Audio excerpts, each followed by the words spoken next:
Télé 24 Live, votre réseau d'information.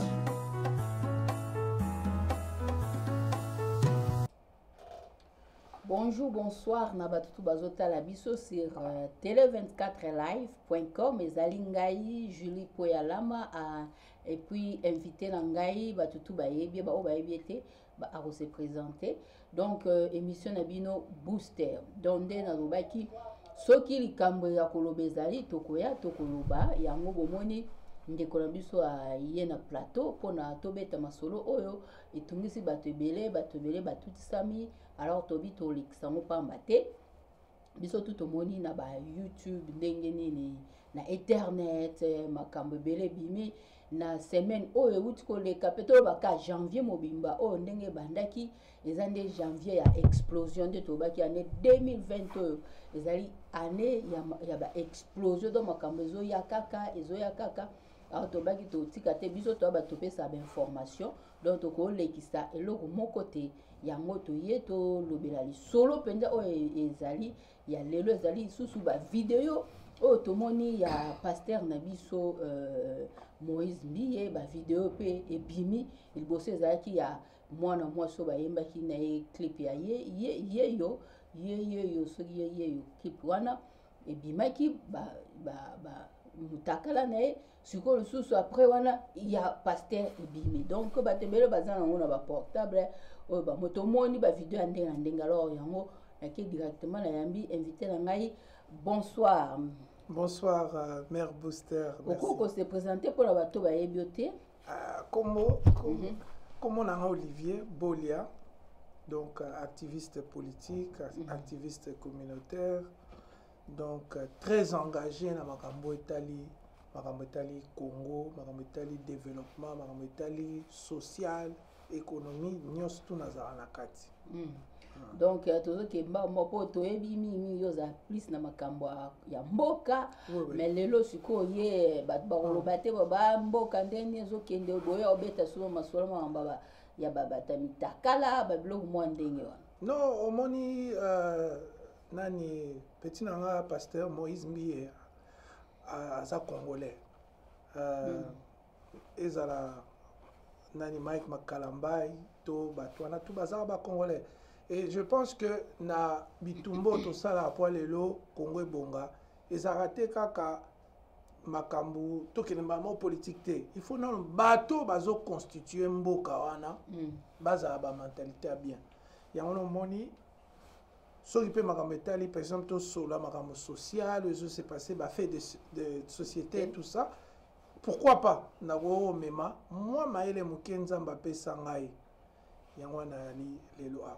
Donc to kende mbangu na actualité o biso tout au monde to lobi ba o ba monite bon ba o ba za posa ba zo ba video bokomi kaka to tindela bino ba video ba bombe zate parce que ye la ba portable ko biso to za ba to sala ba émission mingi o mona ba tindel bino ba biloko wana donc moyen pas ko boye zate ba o ba za posa ba video bomona bino mo bomona bo kende ko juger toko tinda so bengi box bon tokembala moko tomona ki video era makambo ya pasteur na biso nani frère na biso musicien Mike Kalamba ebimaki pona mwasi na ye après mwana mwasi o bayembi soki totanga pe kombo na ye parce que ebimi nango déjà na Moïse Mbiye ye parobaki faut abima a témoigner na ma oyo ya salaki du coup ya bima ki alobika ndenge wana ale babimisi ba video oyo ya ye ya kibomoto ne ya mwasi donc nzoto ne mobimba babimisi yango pourquoi parce que alobaki ye pe foya aya koloba makambo oyo nini ye amonaki alors bomona ba image ya mwana alors ya lobi abimisa nde babimisi siko ya ye. Voilà. Alors eloko pesi ye kande ezali nini que alobi ba video wana o ebimi mutu mususu azaki na ngote donc oyo abimisi yango ezali kaka mutu azalaki nene intimité ezali toloba bien pasteur wana bazobenge momo do bakombenge olele Moïse Mbiye bakombenge momo donc ezali momo mutu abimisi yango siko yepe na kanda wana sali nini balancer siko oyo ya pasteur yango tomoni ese panzani nango na ba réseaux sociaux ko loba nini na likambo. Bon, merci encore une fois Mère Booster. Omoni petit pasteur Moïse Mbiye, ce sont des voyous. Ce sont des voyous. Nettoyé Sarabino que 2020, 2020 et aux années et à libération d'un côté avec l'église de réveil. Pour la Macambotuna ya Congo, on a tobi toni Congo bon, mais tous avez peine à handicap. Handicap na biso za mingi ba trahison et puis église de réveil wana. Église de réveil ezali composé na batu moko bo moni ba vie na bangote. Kindumba. Moïse Mbiye wana bozo mona ya lingi makamba ko se déshabiller ko tika mitakala. Donc azamutute. Yango moni nzambe na 2020 prophétie bimaki mwasi morobo ya congolaise aibisa ngabi 2020 obo mona makambe belle l'église des réveils. Les faux pasteurs, les faux évangélistes, les faux ceci, les faux apôtres, les faux ni yango siko bozo mona bino siko boza choqué. Boza choqué mais biso bato yo to fandaka na bato ma nzambe ba osana boso ba ebisa biso ngabi Congo eza libéré mais nzamba lingi nano tout si ça non ba faux pasteur, ba faux boyer, ba faux boyer. Petit pasteur Moïse Mbiye, c'est un menteur. Il couche avec les filles. Fimo azan à Montréal là. Wana za yanga yazan de konanga. Aibsenga za imwasnae. Siko yazoloba. Encore yazan a problème mi balé. Problème na ye moko ezai kindumba. Deuxième problème selon ma proche naie et sa homosexualité.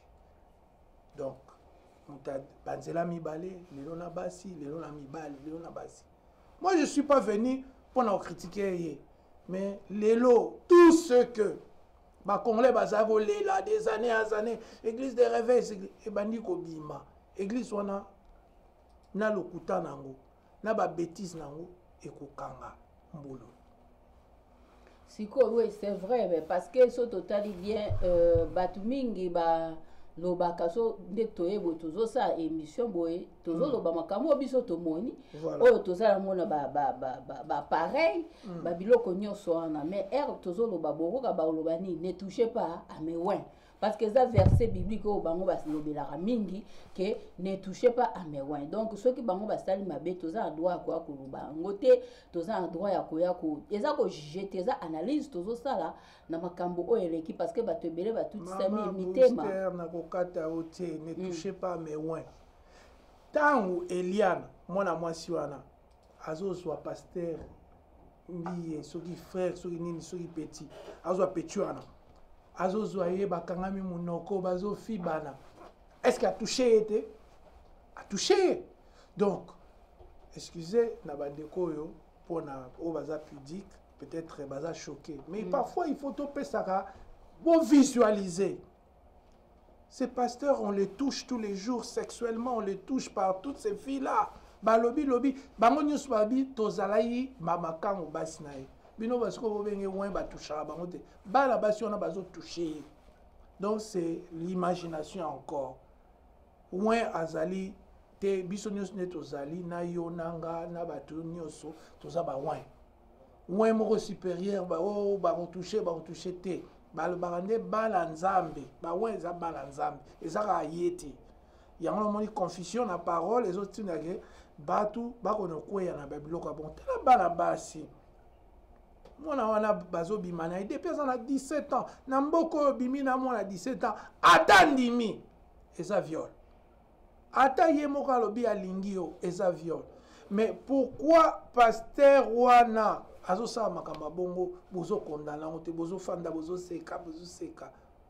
voilà donc azali mutu moko naye na groupe na bango ba criminel spirituel mbulo 2020 bosalisa ngai bosalisa ba congolais to sisa makambo ya fausse religion to sisa makambo wana ememi biso nani kako senga ba mbongo balataka mpe lokola bamusicien mais mosala bango kofinga bamusicien nalandi lelo kulutu na ngai Koffi Olomide oyo aza condamné na makambo ya viol mais nayebi ke Koffi abangaka ngai kanisa akenga namonaka ye mabe mais soki alobi likambo malamu nandimaka mais soki aviole naboyaka ntango alobi ke bato bafingaka biso bamusicien mokili biso boye biso basatana or bango nyonso baza na bankalingumba voilà mama donc eloko mpenza ya motu eza nini parce que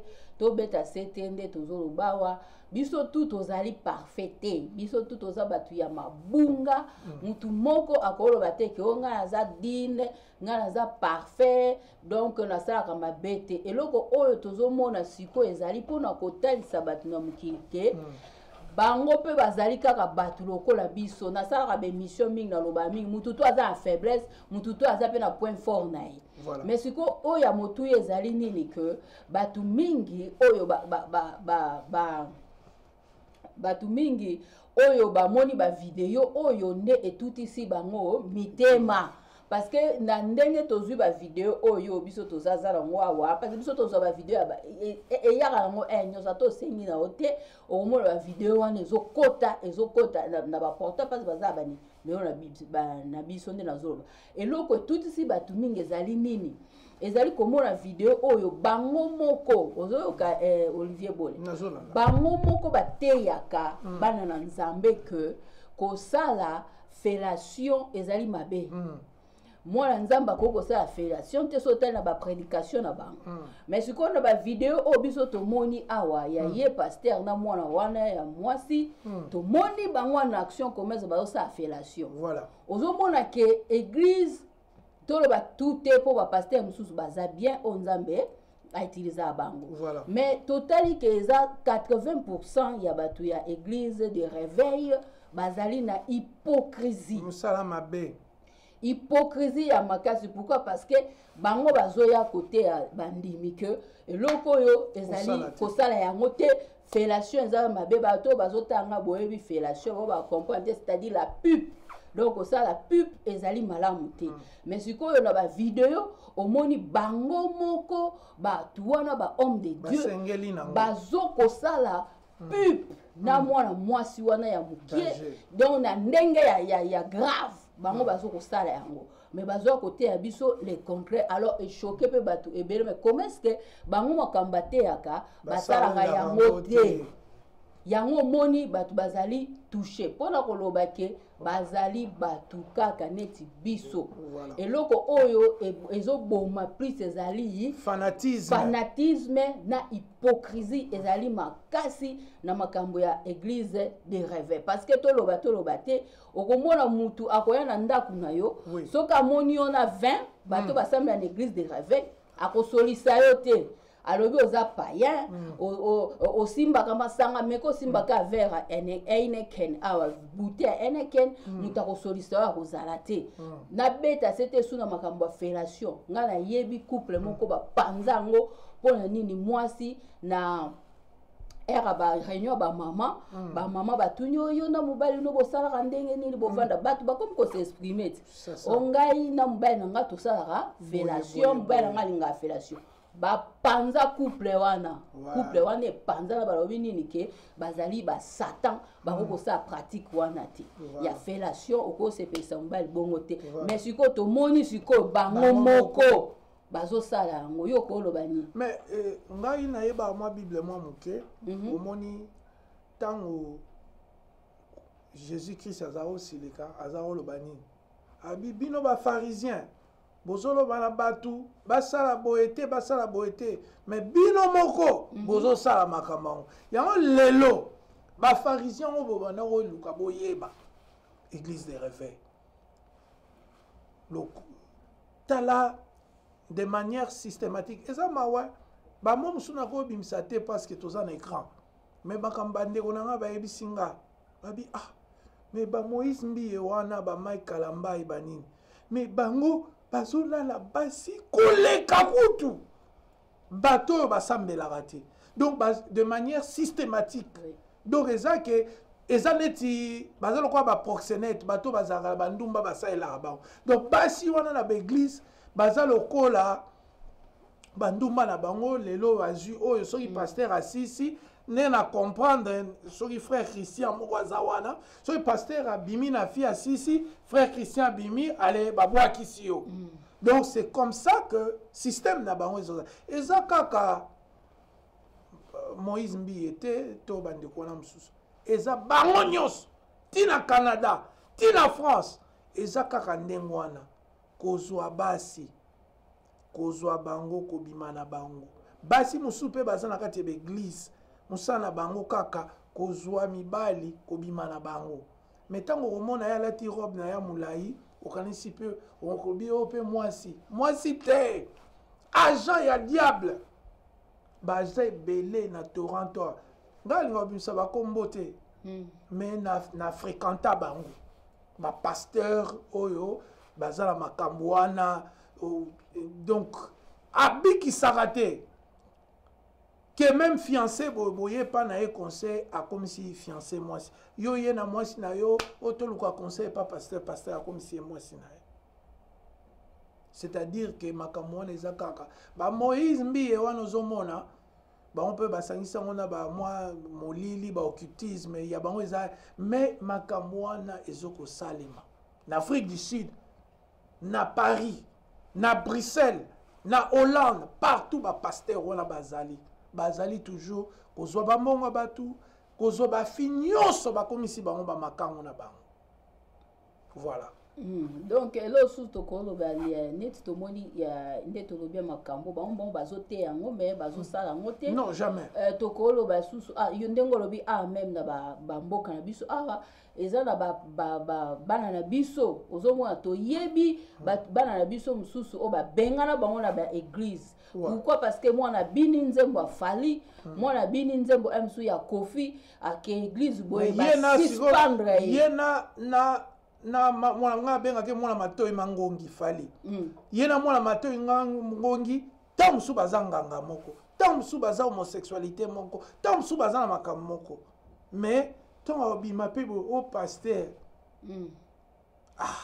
yango wana awile longomba alobaki ozokanisa wana mutu nzoka mutu te elima ayende kobebisa bavie ya bajeune fille bajeune nini kozoba mbongo na bango kokosa bango makambo esala nango makambo ya nzambe te nzambe eza motema na yo eza makambo ya nzambe te nous on le savait biso bafrère José Kelani JF Ifonge que je salue en passant frère Alimia na saluer binon na musala bosali liango nde lelo ememi na makambo oyo yango mpo oya mpe na Canada boleka na émission ya Mama Booster awa eosala mpe studio Tata Raphaël Kitoko makambo bafrère JF Ifonge bazolobaloba yango bozomona 2020 oyo église de réveil nzambe alobi bakokanga ce sont des gens oyo bacontribue na bamalheur bakozwa bato na église lundi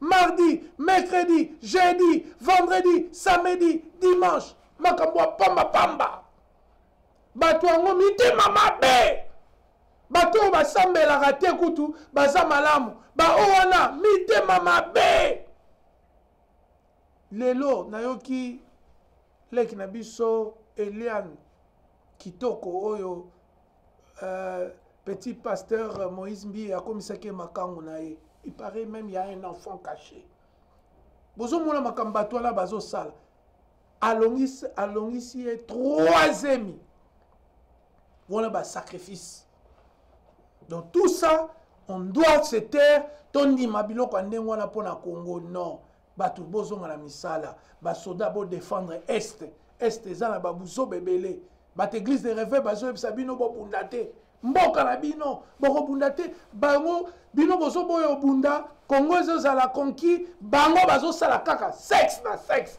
mikolo nyonso soki oke na biro ya Moïse Mbi basi na basi voilà maman alors elo susu ya grave eza nini tomoni bavideo bato oyo bala bavideo te peut-être bolobani biso toala yango bavideo ezali awa donc nde nazoba biso tozwaka bavideo mpasi tosalaka baémission tout ça batindaka donc ere ebimi pan eye bavideo eza ya grave boko regrete na makambo mosusu ezosalema nde nazo ya motu eza ya susu ni fo tobeta sete bango bazoedike masse bango mpo ere baprêchaka wana baedika masse n'est-ce pas balobi nini ke kobalana yoka te bazofole donc to batelema wana bazofole nde basi donc atelemi alati ndenge bazala komona alati te mosusu cravate chemise ya pembe azofole eza nde mosala na bango basala kofole donc azobwaka donc neti basi botala ngai ye ngambi ye botala natelemi aletanga kosiso te ya wana basi balandi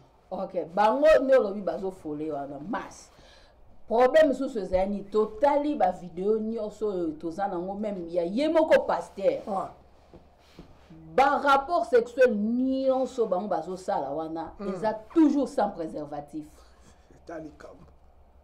sans préservatif bato bozotala ngai mais parce que balingi bazemi mama Booster balingi bazemi balingi ke balongola bazemi yango il faut asala 100 po zemi ekota.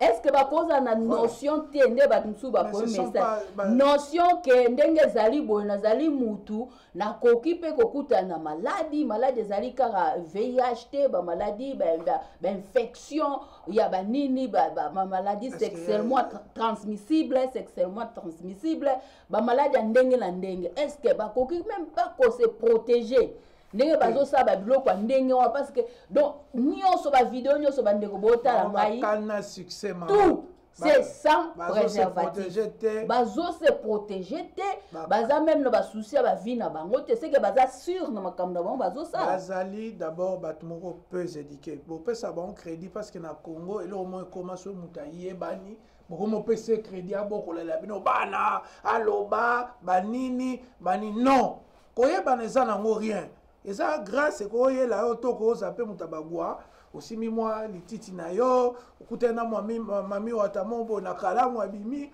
apesi yo mwa babiloko banini okomi mpe na succès eza teke mpo moto akende na kalamu atikali moto akala na minui nde sikoyo ifo bando édike bana na bino to bafamille na bino banini arrêtons avec ça tozonga na science tozonga na bomoto africain congolais bantu tozala na bomoto na biso toyebaka mabe na malamu mais lelo église de réveil okomona motu moko boye atanga te ayebi otokoma komona te a se déclarer autoproclamé pasteur nini apôtre évangéliste non soki botali baécriture ya Paul alobaki ntango azokoma bozomona teke moto amayele donc ces gens là petit pasteur Moïse Mbiye fais gaffe omoni makambo yango omoni place osuki imposture na oyo ya Félix na oyo ya yo na oyo ya bakabila na oyo ya baimposteur tout oyo baza na Congo suka nango ezalaka boye moi je suis contre mama Booster naloba vérité nga aza contre kofilme motu so bayebi te so bosala ngo na sentiment na bino ya couple il y a pas de problème mais so moto ayebi te ndenge namonaki bafilmaki leki na biso Herman Kasongo na États-Unis on dirait azalaki Kidiba et puis on dirait bazalaki basi na Canada ezali na Canada on dirait azali na basi mibale ozomona basi wana ezalaka soki ozwi bango ofuti mbongo bosala sexe na deux personnes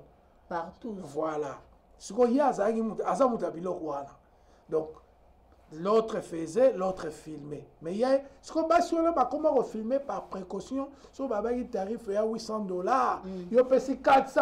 Tant que vous boni 400, au boy, va balancer vidéo.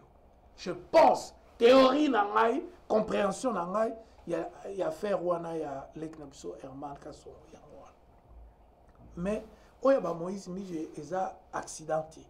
Eza vie mobimba Moïse abandi bakamba kolala ba chantre kala abandi lokuta kala c'est un menteur alobi oye depuis 2012 yena basi baluka libala est-ce que ce cas depuis potamo mwana mobali alobake yepe depuis 2012 aluka libala donc c'est-à-dire des mensonges et des mensonges et biso il faut arrêter yango. C'est pourquoi naye awa merci pour l'opportunité na saluer batu nyonso Merveille Rambo Yado Nata Bonda batu to ba soutenir musalonga na salaka na éviter siko bon pour ezelo retour ça conseil parce que biso tout toi parfait ben tozo bande likamwa discipline parce que ba biloko nde bango baza ba homme de Dieu mais bango bater évangile bango mutu ba memi batu na nzela ya Nzambe alors et ça les marabo batu tout baza kaka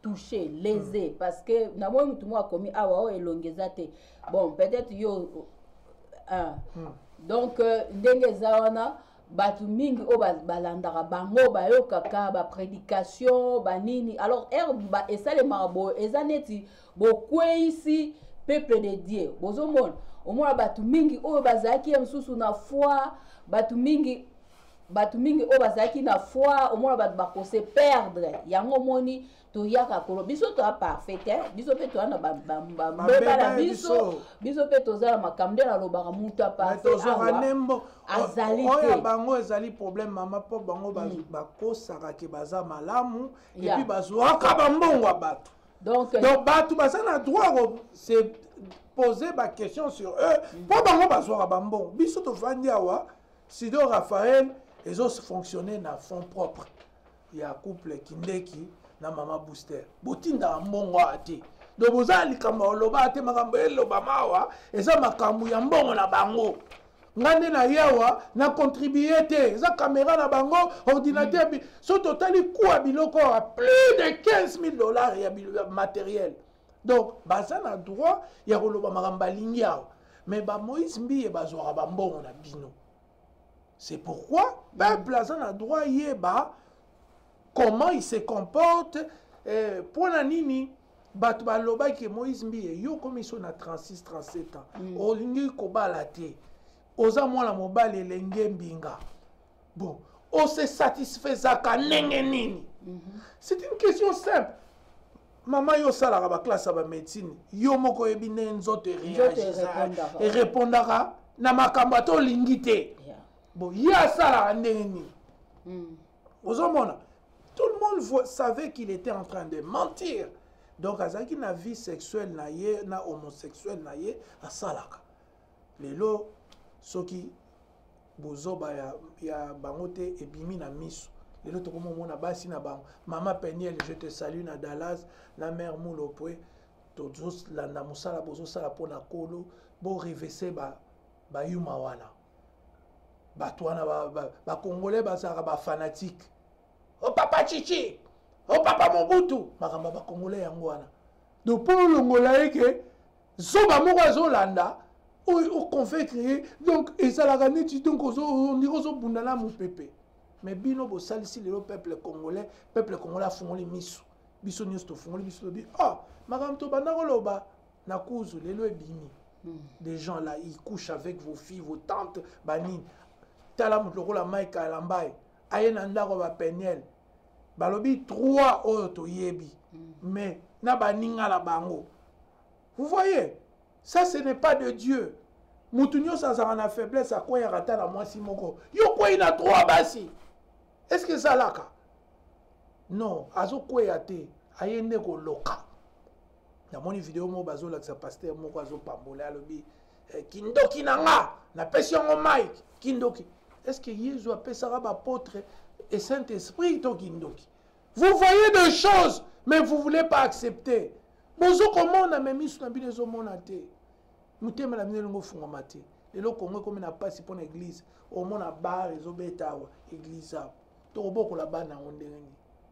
Maman Booster. Donc là on a une bête c'était à moi que ndenge to ça na moni moko komi aba son ezali tete ba vidéo ezali nango awa oya lingi na kotindela ngai vidéo na moni awa donc c'est ça eza biso to awa biloko lokuta te donc eza ba biloko o batinda ka so muta mte blessé o mona pa atitola ba vidéo ya ndenge na ndenge ya ndenge e yaka nango ya moko parce tout ça nde na lobawa mais siko tozo linga to lobaki biso to parfait mutu tu nde to loba awa soko keina koluka musala boza bana poto batuna kanini na interview point fort na point faible.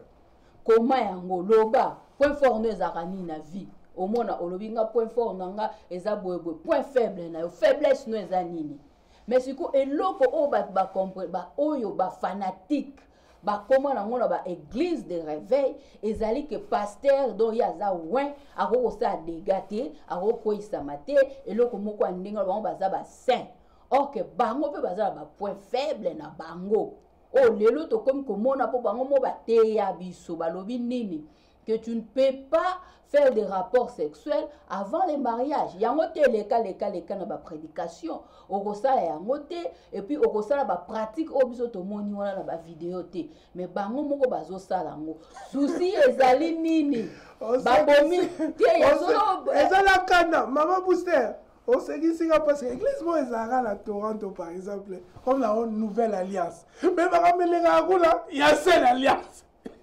Pasteur, chef, Mukonzi, Yene Mukolo Marambu, Yene Boye, Batunius Bayak. Donc, les gens, bon, ça a le rôle à Babéréen.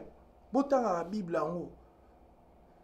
Par l'église, nous sommes en nouvelle ceci, nouvelle cité. Même à Ramelega Aruna, Marambaba. Il y a Moïse, il y a Abraham, il y a Kala. Il y a Rosoa Bassi Abatou. Il y a Rosoa Koku. Donc, Kokouché, Koussalabo. Il n'y a rien de nouvelle. Nouvelle alliance ces années. C'est la grâce. La grâce, c'est ça sous pour l'angaté. Attends, Nyo, c'est ça, yé. C'est ça, ngaté.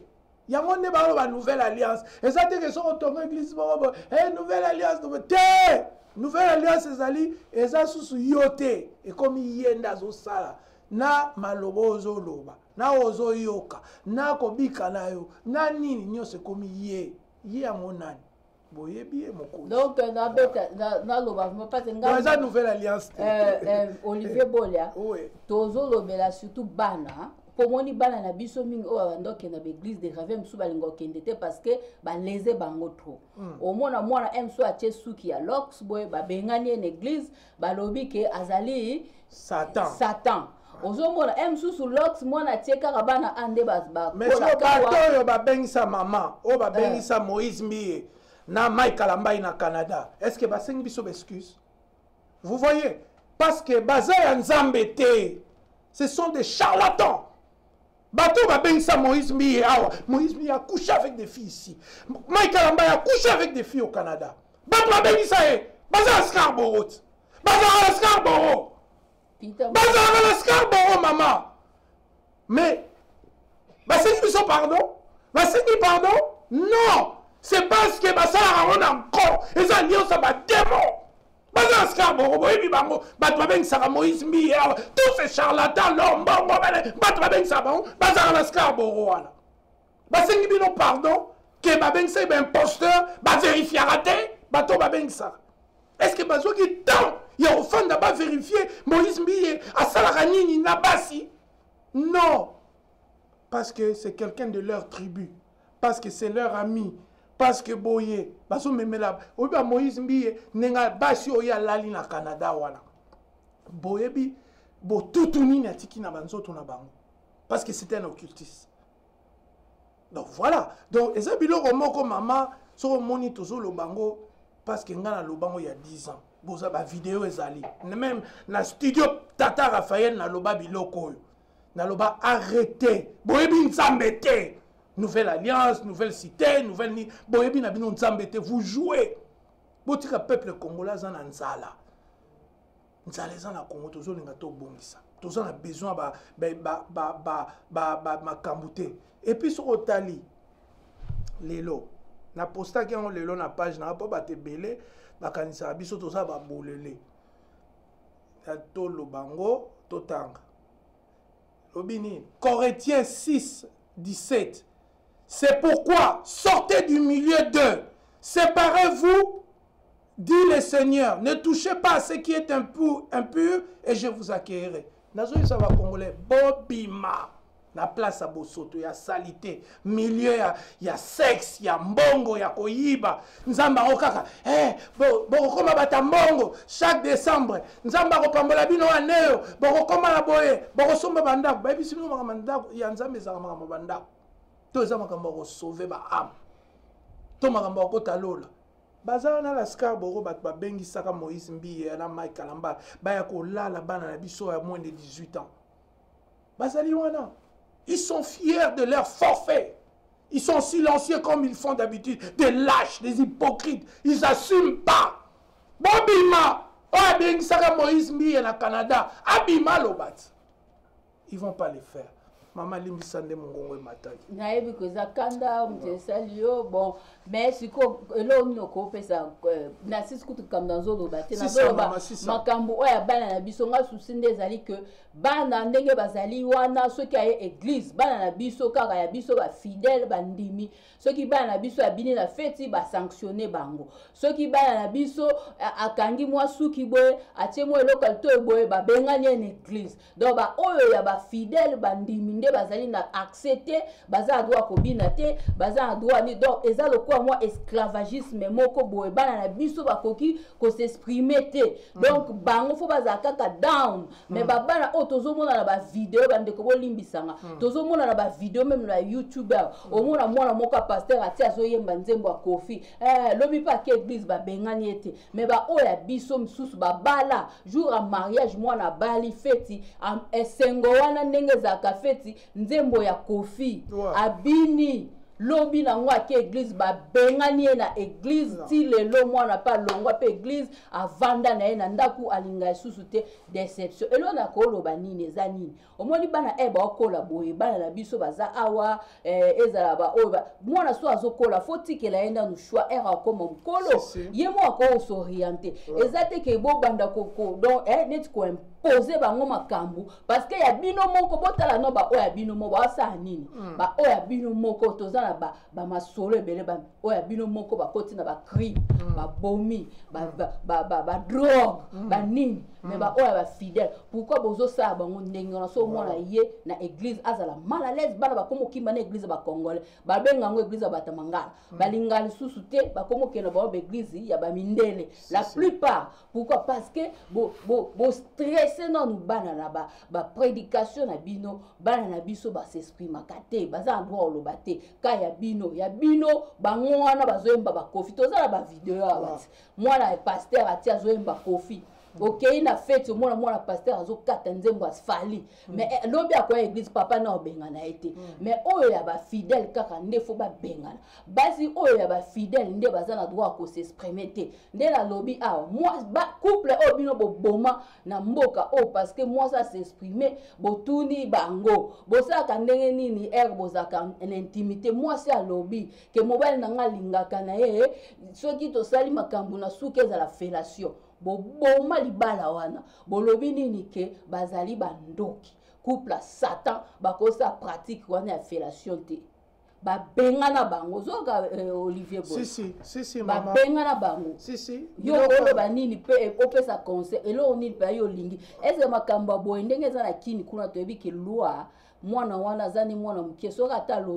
alobi ke babande ko bimanga na âge ya 15 ans comme il y a une influence kuna bakosala eloko te bakokangana bango yete parce que y a za influence mais toyebi ke oya côté na biso awa dio momone pasteur wana bonto kanga na mona ke kuta sali prédication pasteur Paul Mukendi un autre escroc du Canada un escroc il y a banda ko violer mwana moko depuis ba âge muketi donc un escroc un sataniste un menteur et même mboka oyo lakisa yango bazaka ye moko te baze belé ndenge nalobi bao babengisa Moïse Mbiye awa bayebi misala ya CC po moni bandoki ebele bomitunaka soki bandoki ya Congo ndambu batikala ndambu baya awa ndambu mpe bafungoli baéglise na Scarborough na Mississauga banini ce sont des petits sorciers nga nakutana na moko ntango leki na biso mwana mort akufaki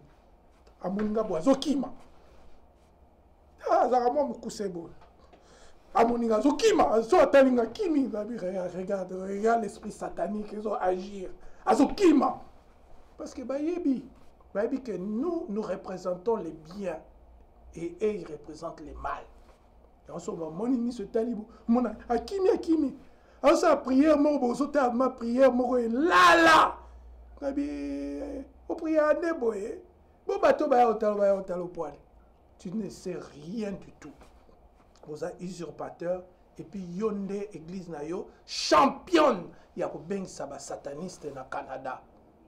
De l'autre komi na bana ba ya ba maladie zo ya ba nini parce que bana ba zo ki na ba église on a besoin imposer ba on ba aimer na ba Moïse Mbiye. Talaka Moïse petit on a imposer moi na nota msusu liboko. Donc kindumba maman ka mwana na 14 ans kindumbe bandi. Moïse Mbiye mtakitisia. Mike Kalamba ya Simbio Bobo kindumbe bandi. Et tout ça, et ça la passe parce que nous biso bato nzamba tina na Canada poto zala na liboso pona ba congolais zala yo mama booster na félicité pona musala papa Alain Kindeki papa José Kelani bande ko belo nzamba télémisi dans le bon pour annoncer les messages yamalamu pona ba congolais. Nous avons été combattus pour rien par des occultistes, par des satanistes, par des vauriens. Certains pasteurs, sur le talibre, mais ils sont pas comme Akimaka. Vous me faut filer. Nous sommes à côté de la dentane. Bonjour Olivier, Akimi. Nini. Parce qu'ils voient Molimo Nzambi, Azomona Molimo Bolingo. Nous allons construire notre communauté. Tout ça là, on malam. Mais toye bake, on sala nim tout ça la biso. Kobanga Nzambe zate. Kobanga garçon moko boye ya mukuse boye donc ozo bange point. Oui, c'est parce que nini pour la costume na cravate. Non, il ne sait rien. Il n'a pas d'amour parce que quelqu'un qui fait inviter des charlatans, c'est un égoïste. Bistolingi batamaye le bayaka bani lokola ba sala mama bien. Yango moni mboko na biso zonga sima église ya buzoba. Biloko buzoba biloko susu nanga ko conseil nini yoko ko pesa parce que les lobby boy conseil na ko pesa la ba congolais soki bo moni pasteur petit Moïse Mbiye wala petit pasteur Moïse Mbiye c'est un petit pasteur à rien so bo moni il faut coller kobeta été quoi kobeta OK prison aussi bien la chemise tu es menteur alotiki OK na pour la moi frustration et abuso avec tous ces charlatans. Et désormais ce bobeng si ba walé ça vos machins de faux pasteurs là. Moi je viendrai pour arriver c'est pour aller ça. Bima l'église. Bima l'église walé ça. Tous ces faux pasteurs là. Vous êtes avertis. Mukuna abundisa nga ya 10 ans pour la politique. Mukuna fingangai na Kazarema et pas ya moi si ya Mutnanga Blaise.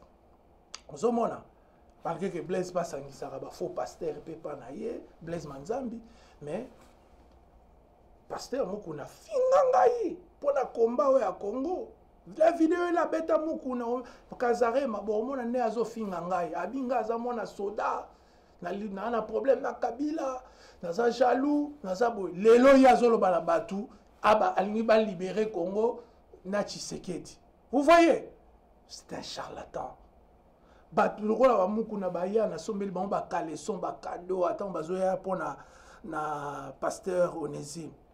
Asa ne mutu moko boye balingi ba biloko mokili ba sa la Nzambe pona alia pondu bani. Non, ce sont des faux pasteurs.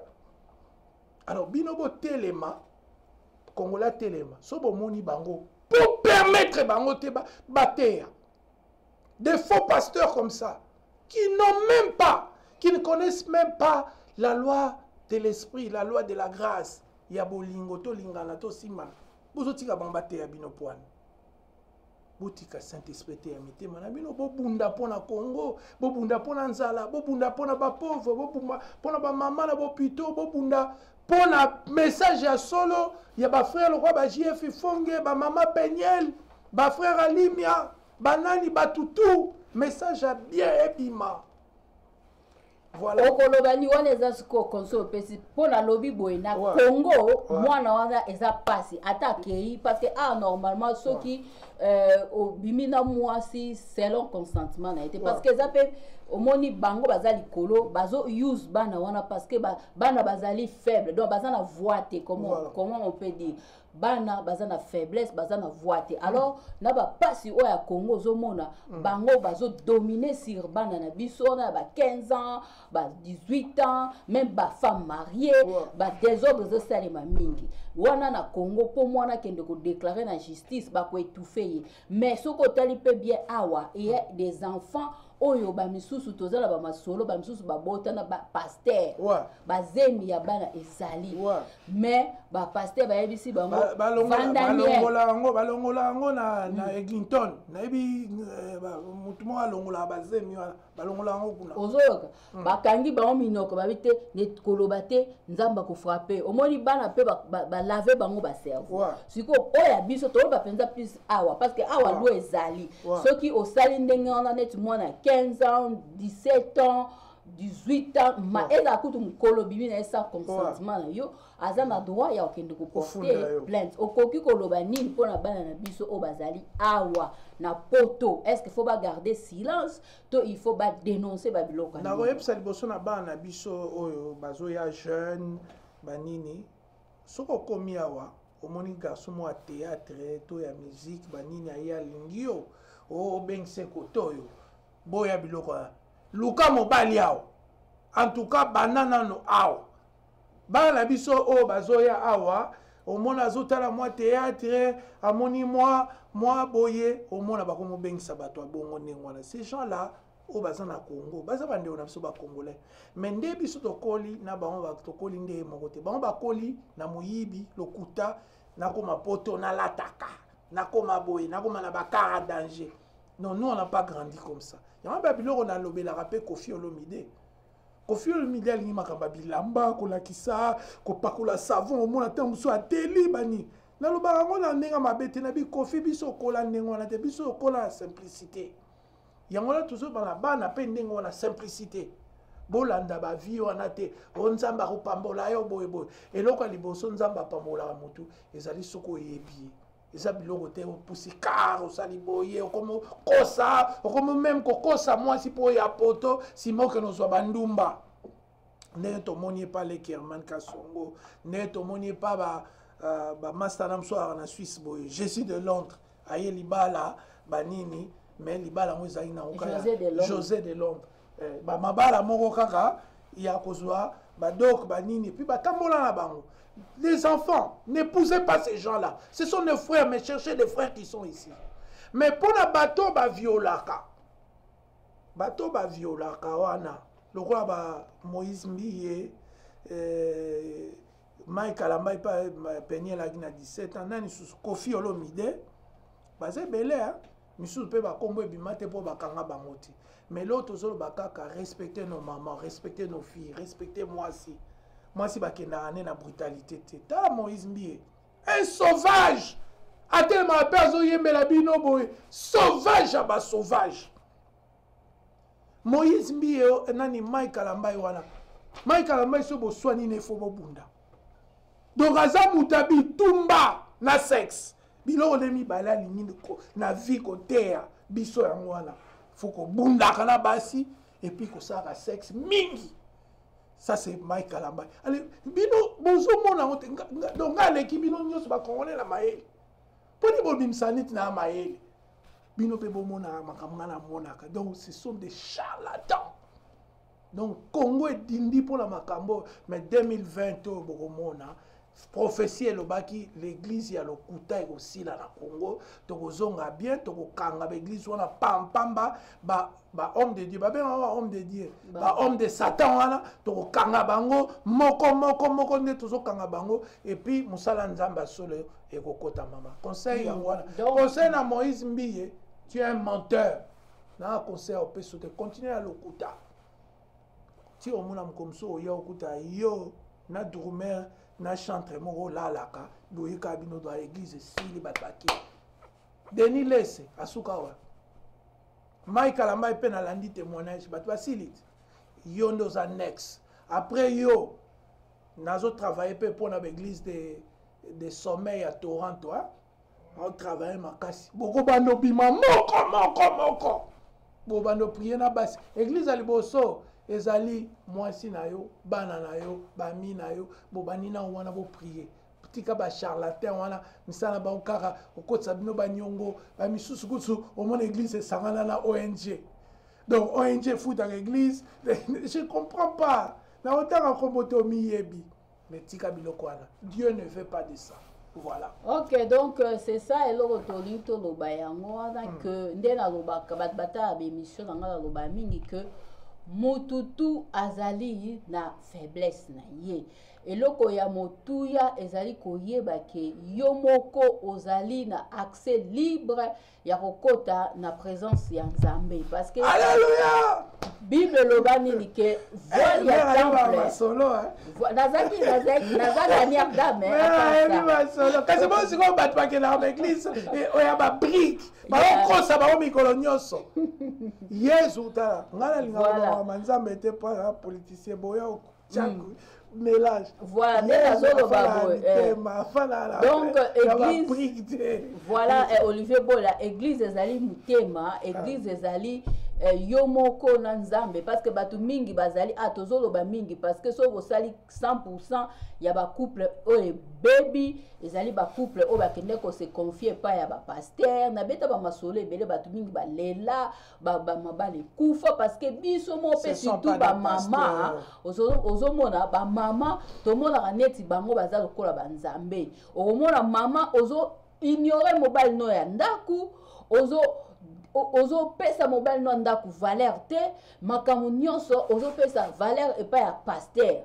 Ok, bango pe bazana ba problème bango pe bazana makambo na bango ezali kaka canal Nzamba tiepo kendo ozwa msusu parole de Dieu mais parole de Dieu wana yo ko tanga ngo pe Nzambe pas ko répondre na mituna sko bongo na ba place o ba fin fond o ba église ezali te bato wana Nzamba yebi bango te basambela te Nzamba yebi bango.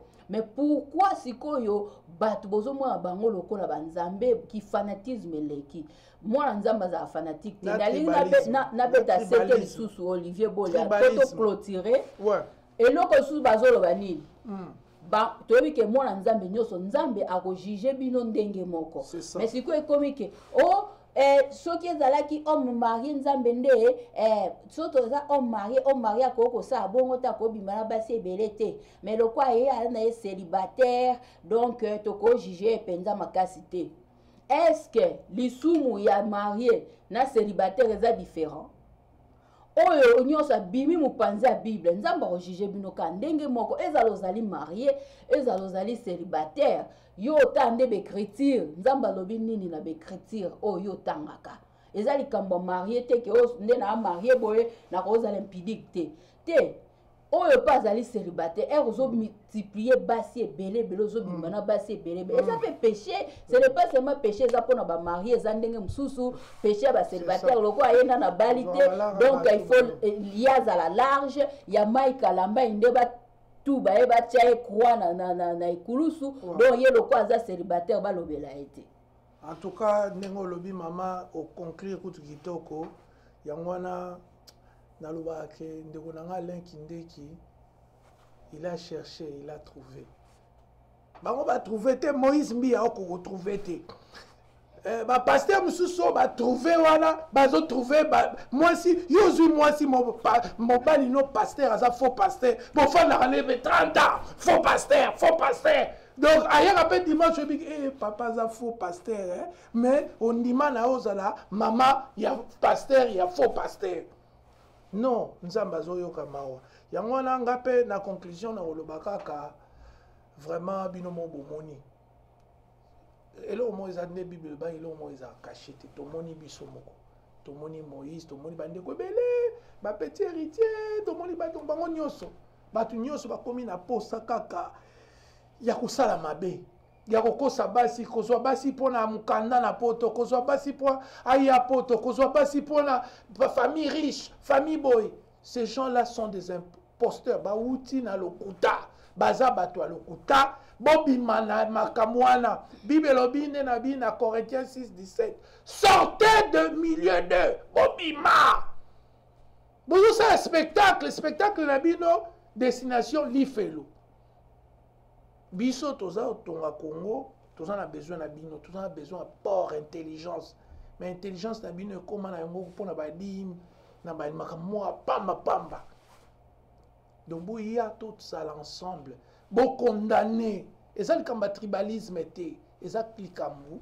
Il y a mabe bakumisa rango te ateza ata yo po sala rango mais il faut kolobate ngabe na sala mais eza mabe faut kondima transparence wana faut ezala yango lo moni toyo te malelo na ye ba propos na réseau engagé chaîne eza netre ya mbaka nango ba yuma na biso mais ça que chaîne mutetininga pour zara baro bata Olivier Pte c'est ma famille mais ba ça na mon carrière na bango eza carrière solo ozomona ba que ne carrière madame nazoloba ezo engagé foi nanga ezo engagé pe compréhension nanga ba fait nde na moni makambo ekei etali Alain Kindeki te etali Mère Booster te baza batindaki nga te balobai na ngai eloko te nga moko mpe na monaki nga moko kutu nasengaki na intervenir na sujet donc c'est-à-dire que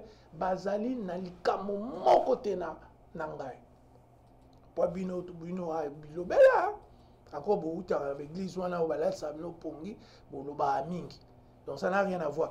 Donc, nous avons salué pour avant la kende batou basali musala bien na dossier yo et ça le quoi ba sœur na biso ba Sandra ba soli kitoko c'est ça c'est une défenseuse de femmes sœur na Sandra a défendra basi alors na bato news ba soutenara ministère na za nzambe te za ko penga la ba médiocrité la Congo et ça peut ministère pas bino ka ministère il faut kaka au fond les 10 bon samedi ministère na za pona Congo ebonga alors bat va soutenir nga eza lokwa ba soso de kiki ba afido kiona ba merveille rambo ba yado ba nansusu natabonda batutu ba soutenir ministère oyo na ya ki na ya Canada na ya poto mwalimu star leta na suki wana que Dieu bénisse la RDC. Donc voilà nga lobakaka boye pona toza ni pour ni contre parce que ndela bi obiso pe toza na biso parfait toza perfection a omona yango na sena moite bato tout batutisami mababa L'Orient la Congolia donc bo perdre nini contrôle te ke o ndenge za boye bango ba na boyi na resembler société yo zala na intimité na nzambe na yo moko ebinde ni nozo tambola donc nzambe ayebi mutu moko ko perdre foi na ote pona ba vidéo nyoso bimi tout ça au perdre foi na yo zala kaka branché na makamno ya nzambe mais sortez du milieu wana yeah. Donc eloko pona ko ba sous ezali ki fanatisme pe ezalati parce que batu mingi ba fanatique ya batu wana koza fanatique a mutu te parce que soki yo otanga ka Bible okomona na kati ya Bible ke ba mabe nyonso obana Israël basalaka baloba yango na kati ya Bible même roi David l'homme selon le cœur de Dieu nzamba salaka nini a exposé ka era bomara mwasa iri Dieu l'a exposé soko tali même Moïse o akinde ko sauver bana Israël na Égypte. On a parlé de ce qu'il avait fait à Bomaki égyptien. Balobela mabena ye. Alors, au tangi Bible, komona mais ebana zé bazo kenela ba juge tanga ceux qui lisent la Bible, komona ba keikuna ba bomi bango des fêtes na bango tout ba des fêtes nyonso o bana Israël ba kutana nango. C'est écrit dans la Bible. Mabenyo so basala ezali na kati ya Bible. Pourquoi biso sikoyo soki ba pasteur to batuwana ba musicien ba sali mabe vous ne voulez pas parler de ça. Mabe ozoko bomba et ça la ranine. Et ça le ko ozo chérir eloko mo eko beta bombe ba bomba mabete attendez nini nzamba ko bimisa ngo kaka. Donc il faut pas oser la fanatique. Yo oyo bato bazotala ngao bato basambelaka tout ça là bato l'église de réveil. Il faut plus olinga nzambe parce que jour à jugement bakotuna yo te osambela na église songolo osambela ka place tel et za face à face yo na nzambe. Donc il faut linga nzambe koleka mutu nyoso na mukili parce que na mukili tozali awa ozano ka desina ba mama mususu bola mkola ntongo bilo ezo sa bino ka pasi bozoka ka pasi na pasi. Mais soko za mutu oyo oza confiance na nzambe na yo parce que Jésus nous a pas déçus hein. yesu adeseva biso te yesu aya na mokili oyo ntina ndenge akei eloko kaka ya malamu asala kaka bolamu mpo bomona ke bato baaka bato on peut pas comparer Jésus avec les hommes ye aza incomparable nzambe azali incomparable alors kozala fanatique ya mutu te linga nzambe plus koleka zala plus l'intimité na nzambe ba genou na yo ezali. Pourquoi vous ne voulez pas entrer en profondeur que yo moko pendenge za boye naza na posa ko sambela nga moko na planifier horaire na nga sali schedule na ngai que pour na famille na nga na buki ba genou. Est-ce que na nyonso faut toujours aller voir ces gens? Parce que babiloko mususu pe biso nzamba saleli biso je n'ai jamais na benga ta pasteur mon côté je me lève moi-même le matin na kiti na se na tapi na bondel pe lobi solution ezwami. Donc pour te dire que yo pendengo za na power oza na pouvoir maboko na nzamba bénir ngo o nyonso azali enfant de Dieu nzamba bénir yo za rempli d'onction rempli du Saint-Esprit. Pourquoi makambu nyonso tala ba mabala ebele na beta 7 pona 6 awa na poto soko tala ba mabala mingi sur 100 ndenge na lobi 80% ya ba mabala o bakende ko se confier na ba église ekufi bato bazali dessus ba désordre ndenge na ndenge. Alors ba mama o bozotala ngai za na confiance pe ya mobile na yo ba mibali misusu bakangi bon bandoki pour rien asele lokote yo so mwa mutuka so mutalali atangi so iboye azandoki mibali misusu ka ndenga alala na fatigue bazoye bateke mutu akendaka musala akoza fatigue misusu moni alali pongi na coussin yo ke betela pasteur o mobile ngalalaka aronflaka baso ezotanga boye akbake ko bakangi yo fo zaza milimo mabe. Vous est-ce que vous pouvez comprendre ça?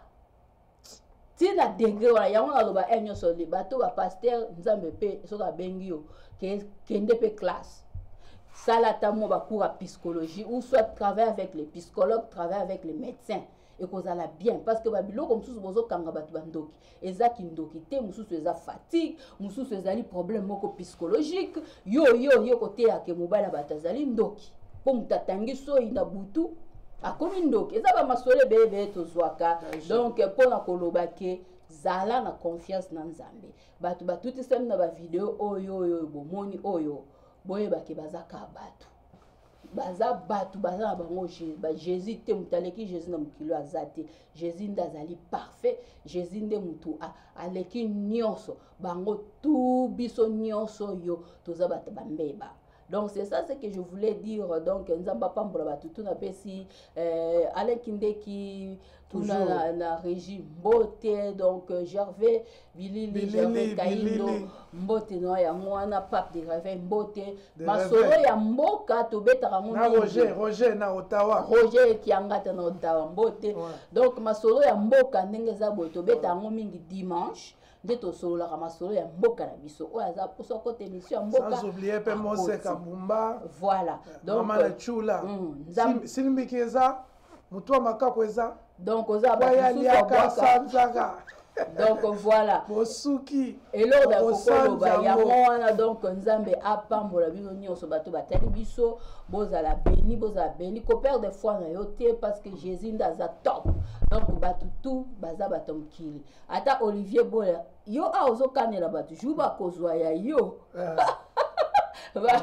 juba kozwa ya yo bato boni ya IPS batindelanga basi una bengi atoso la politique boye na monaka boum takomi na salle de bazo sukola toso les caméras tolenda babone basi bango Baba sanzaka faut sanza makaku yango yalobi ozomona ba conflit boye balobani dans na zone au conflit eza makasi na zone au ba pièces eza makasi faut multiplier beaucoup de prudence moni batwana soko moni na ngite l'émission zonga soko moni petit nanga pasteur Mike na petit pasteur Moïse basambwe bongo eza parce que systématique eza système omoni loko donc et comme habitude accoutumance ozo sala ngo chaque jour atakutu chaque jour o petit na balinga ko da chanter ça si kan église te o abandika bani yebsa aya na prier ava bandossier OK voilà donc madame momba Donc tosuki wana bato batela biso samedi utakoleka émission na biso tosaki sur makambo ya Mike Kalamba po bamsu babaki fallait intervenir kité. Donc toko zonga tout à l'heure na Alain Kindeki pour la kosisa émission wana bilomo bomoni ndenge ndeko ya Mike Kalamba yesus ko bebisa lisusu mutu mususu akandisa nde wana. Donc nzambe apambola bino nyonso ezalaki ngai wa bino Julie Poyalama, Toronto, Canada. Merci. Merci.